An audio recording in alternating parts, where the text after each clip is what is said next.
It's Friday evening here in Melbourne, Australia. I am coming on live. I want to talk about something that is very dear and very close to my heart. I want to ask you the question, what legacy are you leaving behind? I've had 2 funerals in the last 2 weeks. My cousin Richard, who I've already talked about recently, and then a very, very close and dear friend also passed away on the 5th of March, and her funeral was on Monday. I had the privilege and the pleasure of writing a tribute to her life and celebrating who she was. She left a remarkable legacy, and I might share more of that next week.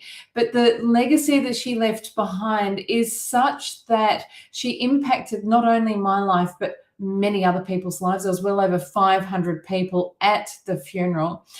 And the legacy that she left in my life has not only shifted and changed the trajectory of my own life, but it has also shifted and changed the trajectory for countless other people's lives as well. How has that happened? Well, I have taken the seed of what it was that she shared with me many, many years ago, back in 2006. I changed my life, completely shifted how I parented and how Andrew, my husband, and I did life. And then I took that forward and paid it forward. And I talk about the legacy that she left in my life in all of the coaching and the training and the mentoring and even the lives that I talk about. Many of you might realize that I've talked about how being highly sensitive is a privilege, is actually a superpower as well. It's a gift to all of us that are highly sensitive, but it comes with it some challenges as well. Well, this individual that I was celebrating on Monday is the person that pointed out to me that being highly sensitive was indeed a gift. And it was not only a gift for me to celebrate, but it was a gift to, it was a gift, or it was my wiring that actually made it, it made me lovable. She said it's one of the reasons why she loved me.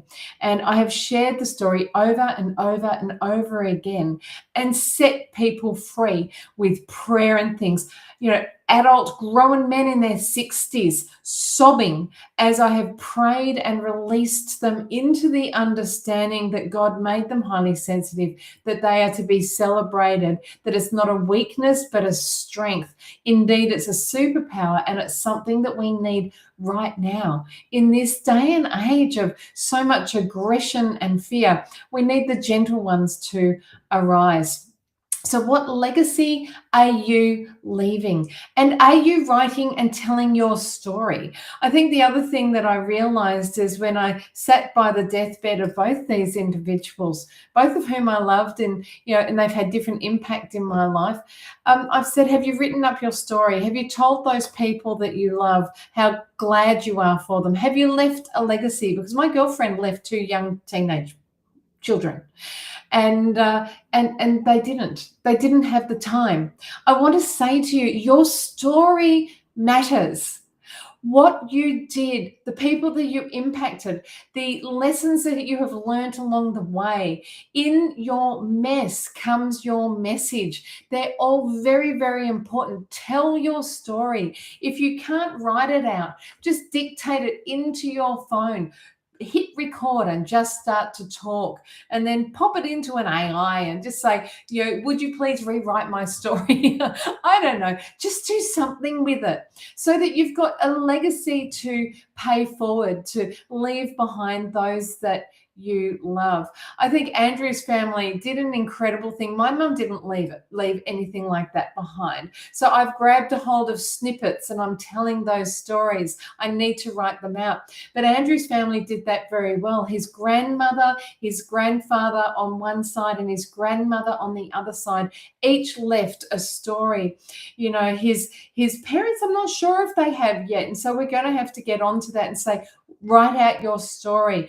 A brother-in-law of mine who is from Slovenia, his father wrote out the story of how he escaped Europe during or after World War II. It's a remarkable story. It's part of the legacy of the family and the generations to pay forward to the generations that come after us.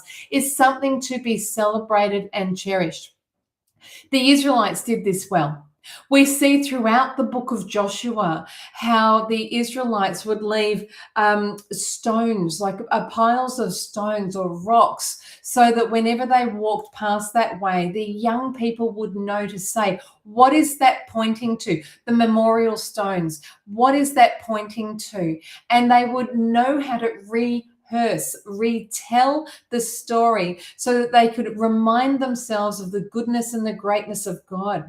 You know what's fascinating? It says throughout Joshua, when they started to fall away and whenever they fell into disarray and into forgetting who God was, not remembering who God was, that's when they lost their way. And they did that because they forgot to tell their stories. They forgot who God was for them.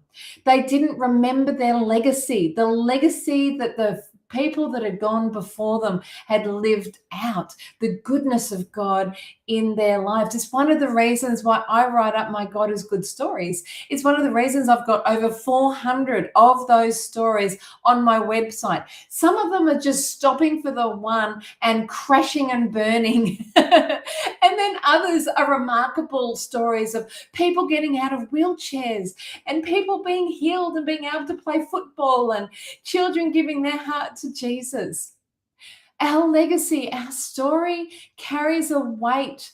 There carries a wind. Revelation tells us, I think it's at Revelation 12, verse 11, tells us that the spirit, the power of the testimony is the thing that overcomes the enemy. We need to be telling our testimony. It's powerful and effective. So start thinking about, what legacy am I leaving behind? What legacy are you leaving behind?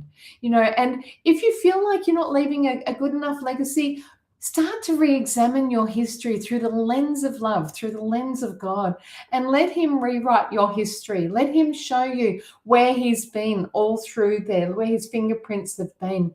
Allow him to rewrite your story so that you can see that he was there.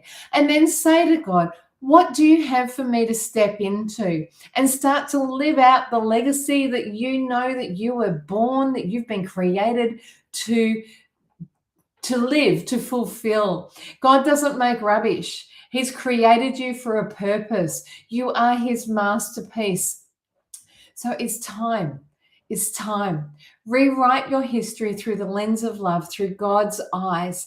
Look at the messes where he's actually said, there's your message, there's your message, there's your message. Start writing them out. Start recording them. Make videos of them. They don't have to be perfect. They don't have to go online.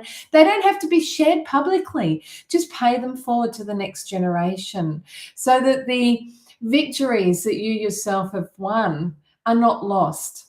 So I was able to tell of one of the stories that my friend, one of the legacy pieces that my friend who passed away, that my beautiful friend that I've loved for 37 years, what she did for me, and her children heard for the first time what she did for me and the legacy that their mother left, for them to be proud of, for them to take a hold of and to say, this is who my mother was.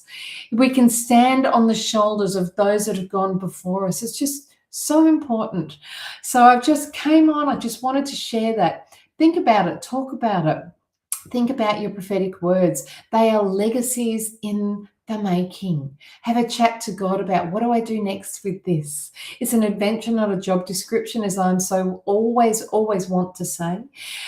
So, what is it? What is it that God is hatching for you? The legacy that you are designed to live out. Don't take it lightly. Examine it. Think about it. Share it. Live it out. Write it out. Pay it forward. Tell your kids so they can talk about you long after long after you're gone. Because it's the legacy that God leaves in our lives, the footprint of his love on our hearts.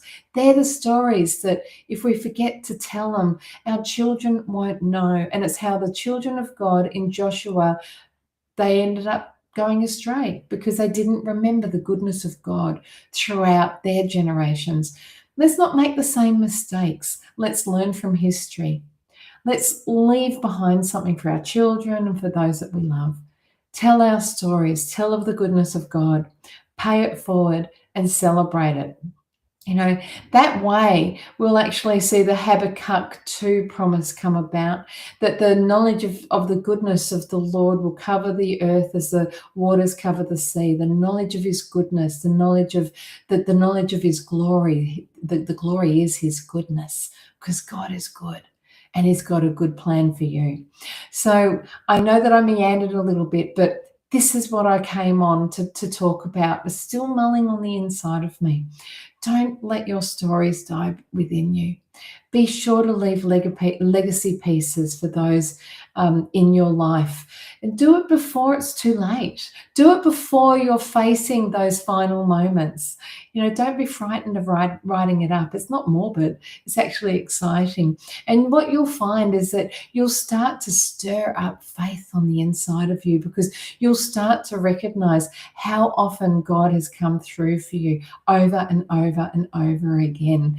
And as you start to recognize the fingerprint of God in your life, you'll start to get better at recognizing his fingerprint right now in your life. I'm also inviting you to a training that I'm doing. I'll pop the details in the comments. It's been a very intense time, but I'm very passionate about this, how we actually communicate our prophetic words, healthy ways to communicate our prophetic words, healthy behavior on social media, things like that. Doing a training next week. Check that out. It's no risk to you. Full money refund will be offered to you if you don't think that 2 out of the 3 sessions at least deliver what it promises. So check it out. Come along. And those of you that know me and that I love, hello, how are you? From Melbourne, Australia.